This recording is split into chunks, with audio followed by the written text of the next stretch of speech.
The fine showed up on my door in the middle of a blizzard, taped crookedly under a layer of ice, as if it had been placed there in a hurry. At first, I thought it was a mistake. No one could be serious enough to fine someone during a storm like this, especially for trying to keep their own driveway safe. But when I peeled the frozen paper away and read the bold red letters across the top, my stomach dropped. HOA violation notice. Unauthorized snow melting system in use. I stood there in the freezing wind, snow piling up around my boots, trying to understand how something meant to prevent accidents had suddenly turned into a problem. The storm had been building for hours, the kind that swallows streets whole and buries cars under thick, silent blankets. So earlier that morning, I turned on the heating system under my driveway, the one I had installed last year after slipping and nearly breaking my arm. Within an hour, the snow was melting cleanly, leaving a safe path from my garage to the street. I didn't think twice about it, until that notice appeared. Across the street, I noticed my neighbor standing behind her window, watching. She didn't wave, she didn't look away, she just stood there, still as the snow fell harder. I already knew who had reported me. Karen had complained before about small things. The color of my porch light. The way I parked my car. The sound of my snow shovel scraping the driveway early in the morning. But this time, she had gone further. I could see her shadow move slightly behind the curtain, as if she was waiting for me to react. I crumpled the notice slightly in my hand, reading the details again. A fine. Immediate compliance required. Failure to stop could result in additional penalties. My driveway was the only clear one on the street, a narrow path of wet pavement surrounded by deep, untouched snow. Every other house was buried, cars hidden, steps invisible. And yet, mine was the one being punished. The wind picked up, carrying snow sideways across the road, and I noticed something else then. Water from my melting driveway was flowing slowly toward the curb, disappearing under the thick layer of snow that covered the storm drains. I followed the stream with my eyes, watching it vanish into the white. Something about it didn't look right. And that's when I realized this storm was hiding something no one had seen yet. I stood there longer than I meant to, staring at the thin stream of water sliding from my driveway and disappearing beneath the heavy snow near the curb. At first, it looked harmless, just melted snow finding its way downhill like it always does. But as I watched, I noticed the water wasn't draining properly. Instead of disappearing into the storm drain, it began pooling along the edge of the road, forming a dark, slow-moving patch beneath the falling snow. The storm was getting worse by the minute. Thick flakes came down harder, covering everything faster than before. The wind howled between the houses, pushing snow into tall drifts against garage doors and fences. Still, my driveway remained clear, the heating system quietly doing its job. I looked down at the notice again, the bold red letters now slightly wet from the snow. Unauthorized snow melting system in use. I couldn't help but shake my head. If anything, the system was making things safer, not just for me, but for anyone walking past. No ice, no slippery patches, just wet pavement. But the more I watched the water at the curb, the more uneasy I felt. It wasn't moving like it should. It just sat there, spreading slowly under the snow, forming a thin layer that was beginning to freeze again in the bitter cold. Across the street, Karen's driveway was completely buried. No shovel marks, no salt, just a thick blanket of untouched snow leading down to the road. Her front steps were almost invisible now. And yet, her porch light was on, and I could still see her shape moving behind the curtains.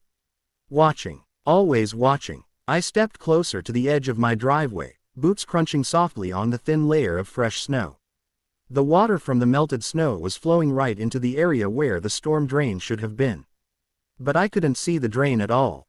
It was completely buried. I bent down slightly, brushing snow away with my gloved hand. Underneath, there was a solid layer of ice forming where the water had nowhere to go. If the drain was blocked, that meant the water had no exit. It would keep building, freezing, and turning the entire street into a sheet of ice once the temperature dropped further. A sudden gust of wind pushed snow into my face, and I stood up quickly, looking down the street. That's when I noticed something else. The entire row of drains along the road was buried under deep snow. Completely covered, completely hidden, and no one seemed to realize what that meant yet. I walked slowly along the edge of the street, brushing snow away with my boot near where the first drain should have been. It took a few kicks before the metal grate finally showed through the ice. What I saw made my chest tighten. The drain wasn't just covered in snow. It was packed solid. Leaves, frozen slush, and chunks of ice had completely blocked the opening. The water from my driveway had nowhere to go. It was spreading across the road, thin at first, but already beginning to freeze over in places where the wind hit hardest. I stood there for a moment, looking up and down the street. Every driveway was buried under thick snow, and no one else had cleared theirs yet. That meant when all of them eventually started shoveling, the snow would melt, run down the slope, and collect in the same blocked drains. If they stayed clogged, the water would freeze again overnight. By morning, the entire road could turn into a solid sheet of ice. A car drove slowly past at the end of the street, its tires slipping slightly before catching traction again. The driver clearly felt it too. The danger was already starting. I glanced back at my driveway, the only clear path on the street, steam rising faintly from the warm pavement as the snow continued to fall around it. Then I looked across at Karen's house. Her curtain moved again. She was still watching. It suddenly hit me that she had reported the heating system without even stepping outside to see what was actually happening.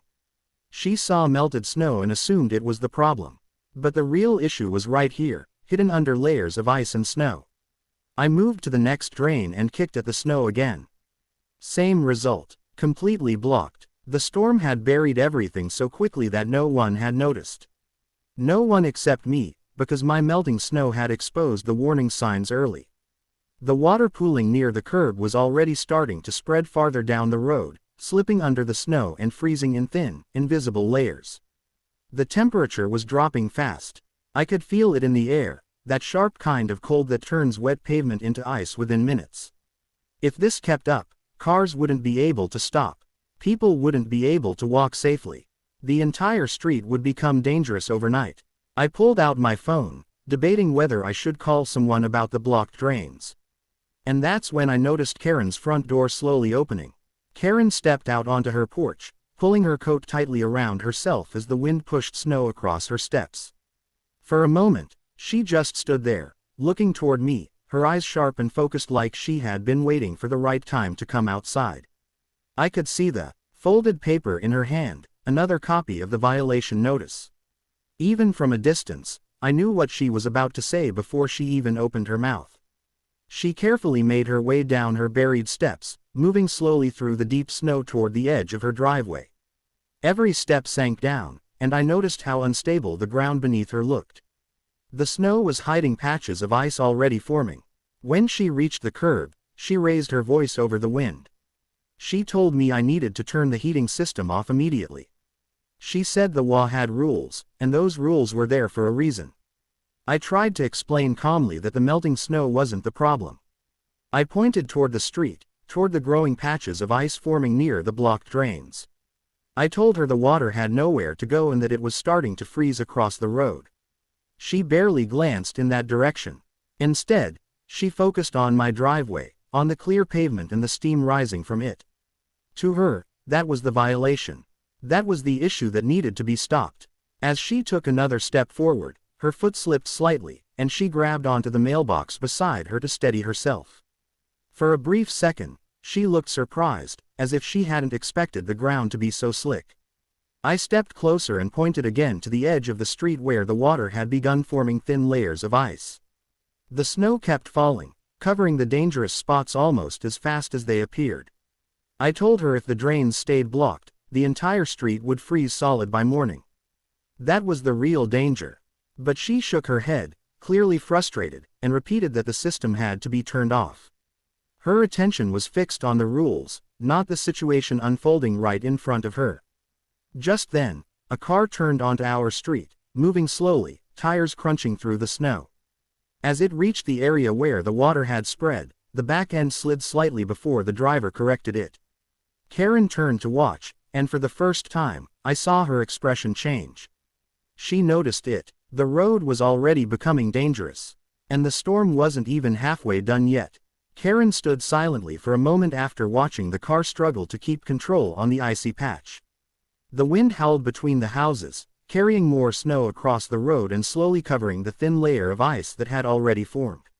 What had been visible seconds ago was now hidden again beneath a soft white sheet, making the street look safer than it really was. That was the problem. It looked harmless, but it wasn't. I pointed again toward the curb, where water from the melted snow had spread out and begun freezing over the road. I explained that if the drains stayed blocked, the entire street would turn into ice once the temperature dropped a few more degrees. Karen didn't argue this time. She just watched the road carefully, her expression shifting from frustration to concern. Another car approached slowly from the far end of the street. The driver was moving carefully, clearly trying to stay in control. As the car rolled over the same area, the tires slipped for a second, and the vehicle drifted slightly before straightening again. It wasn't a crash, but it was close enough to make the danger obvious. Karen wrapped her arms tighter around herself, looking down at the road and then back at my driveway. For the first time, she seemed unsure. The clear path in front of my house was the only safe stretch on the entire street. Every other driveway was buried. Every step, every inch of road, was becoming harder to walk or drive on. I walked to the curb and kicked away more snow near the drain. The ice underneath was thicker now, locking the grate completely shut. I told her that if the drains weren't cleared soon, the water would keep spreading. Once night came and the temperature dropped further, it would all freeze solid. No one would be able to stop their cars in time. No one would be able to walk without slipping. Karen looked down the street, really looking this time. The snow was still falling heavily, and the storm was far from over. The quiet neighborhood was slowly turning into something dangerous, and most people hadn't even stepped outside to notice yet. I pulled out my phone again, thinking about calling the city to report the blocked drains before things got worse.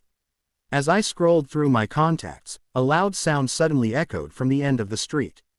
Both of us turned at the same time. A car had just hit the brakes hard, sliding farther than it should have before coming to a stop. And in that moment, Karen finally understood. The sound of tires scraping against ice carried sharply through the storm, cutting through the wind like a warning. Karen and I both turned toward the end of the street, watching as the car slowly came to a stop at an angle near the curb. It hadn't crashed, but it had come dangerously close. The driver sat there for a moment, hands still on the wheel, clearly shaken. Even from a distance, you could tell the road had become more dangerous than it looked. The snow continued to fall, covering the icy patches again, hiding the risk beneath a soft, innocent layer of white. Karen stood very still beside the curb, her eyes fixed on the scene. The frustration she carried earlier was gone now, replaced by a quiet realization. She looked down at the ground near her feet, carefully testing her step, and when her boot slid slightly again, she reached for the mailbox without thinking. The ice was spreading faster than either of us expected. I stepped closer to the storm drain and began kicking away more snow, trying to clear at least part of the grate. The ice was thick, frozen solid from the water that had nowhere to go. I explained again that if the drains stayed blocked, every bit of melting snow from every house would add to the problem. It would all run into the street, freeze overnight, and turn the entire area into a sheet of ice by morning. Karen didn't argue this time. She watched quietly as I worked, her attention finally shifting from the notice in her hand to the real problem right in front of her. The wind pushed snow across the road, and the sound of another car approaching slowly echoed in the distance. This time, the driver moved even more carefully, almost crawling along the icy section, clearly trying to avoid sliding. It was working for now, but only barely.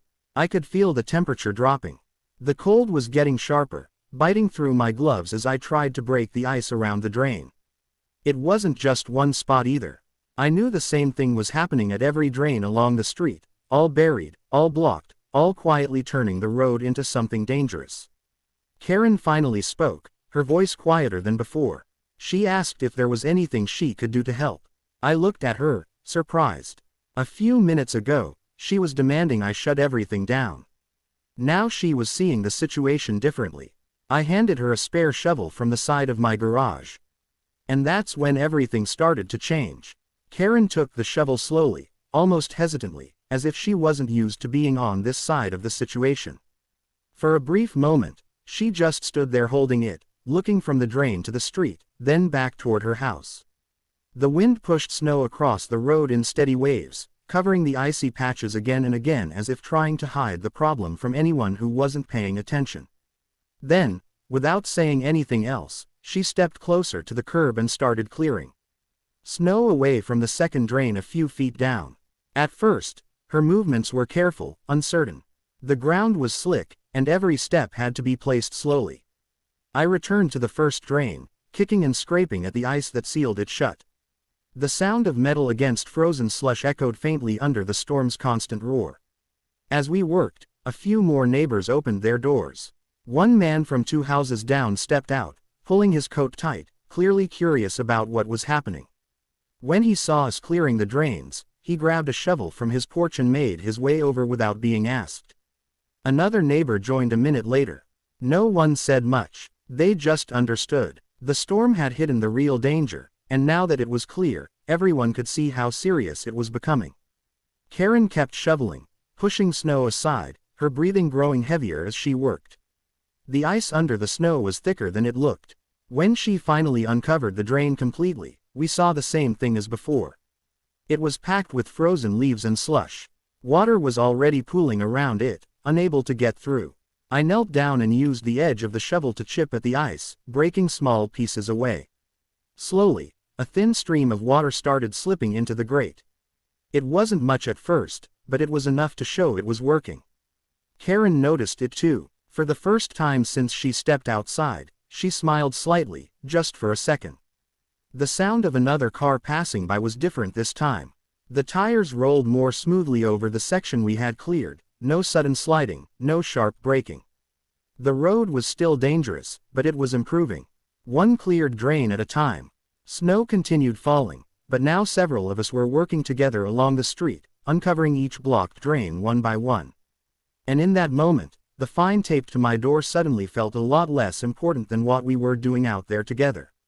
By the time we cleared the third drain, the difference was already noticeable. The water that had been spreading across the road was finally starting to disappear, slipping through the grates instead of freezing on the surface. The icy patches were still there, but they weren't growing anymore. For the first time since the storm began, it felt like we were getting ahead of the problem instead of chasing it. Snow continued to fall, but now there were small cleared spaces along the curb where the drains were open. Water flowed steadily into them, carrying away the slush and melting snow before it could freeze again. Cars that passed by moved a little more confidently now, their tires gripping the road instead of sliding across it. Karen worked beside us without saying much. Her movements were stronger now, more certain, like she had found a purpose in what we were doing. Every few minutes, she would pause, catch her breath, then go right back to clearing snow from the next drain. The cold air turned our breaths into clouds, and the wind bit through our coats, but no one stopped. More neighbors joined in, each person taking a small section of the street. The quiet neighborhood that had once felt tense and divided was now filled with the steady sound of shovels scraping and boots crunching over snow. At one point, Karen stopped and looked toward my driveway. The warm pavement was still clear, still safely melted, the steam rising faintly into the cold air. This time, she didn't look frustrated. She nodded slightly, almost as if she finally understood why I had installed the system in the first place. It wasn't about breaking rules. It was about safety. A car drove slowly past again, and this time it didn't slip at all. The tires moved steadily over the cleared section, and the driver gave a small wave out the window as they passed. It was a simple moment, but it said everything. What we were doing was working. Karen stepped closer to where I was clearing ice from another drain. Her voice was quieter than the wind, but I could still hear her clearly. She said she hadn't realized how dangerous things could get so quickly. She admitted she thought the melting snow was causing the problem, not revealing it. I nodded, understanding, and in that moment, the storm didn't feel like something dividing the street anymore. It felt like something that had brought the truth out into the open. But none of us knew that the real surprise was still waiting for the morning. Morning came quietly after the storm finally passed, and for the first time in days, the wind had stopped howling. Sunlight reflected off the thick blanket of snow, making the entire street glow in a calm, almost peaceful silence. I stepped outside and took a slow look around. The difference from the night before was impossible to miss. The road was still covered in snow, but it wasn't frozen solid. The drains we had cleared were still open, small patches of wet pavement visible around them where the water had continued to flow through the night. My driveway remained clear, the heating system still keeping a safe path from the garage to the street. Across the neighborhood, other driveways were finally being shoveled, people carefully clearing paths after the long storm. But what stood out most was how steady everything looked. No thick ice, no dangerous sheets of frozen water covering the road, just packed snow that could be managed and moved. Karen stepped out of her house a few minutes later, holding a warm drink in her hands. She paused at the edge of her steps, looking down the street, taking in the same view I was. When her eyes met mine, she gave a small, genuine nod. It wasn't dramatic. It didn't need to be. It was enough. A city truck rolled slowly down the street not long after, workers checking the drains and clearing away leftover snow. One of them stopped near the curb and pointed down into the grate we had uncovered the night before. From where I stood, I could see him pulling out thick clumps of frozen leaves and debris that had completely sealed the opening shut. If those had stayed blocked, all that melting snow would have kept flowing into the road and freezing overnight. The entire street would have turned into solid ice by morning. The storm had exposed the real problem. It wasn't the melting snow. It was the hidden blockage that no one had noticed until it was almost too late. Karen slowly walked across the street, stopping a few feet away. She glanced at the clear driveway, then back at the road, and finally admitted she was glad the system had been on. That fine still hung on my door, wet and curling at the edges. But now, it didn't feel like a punishment anymore.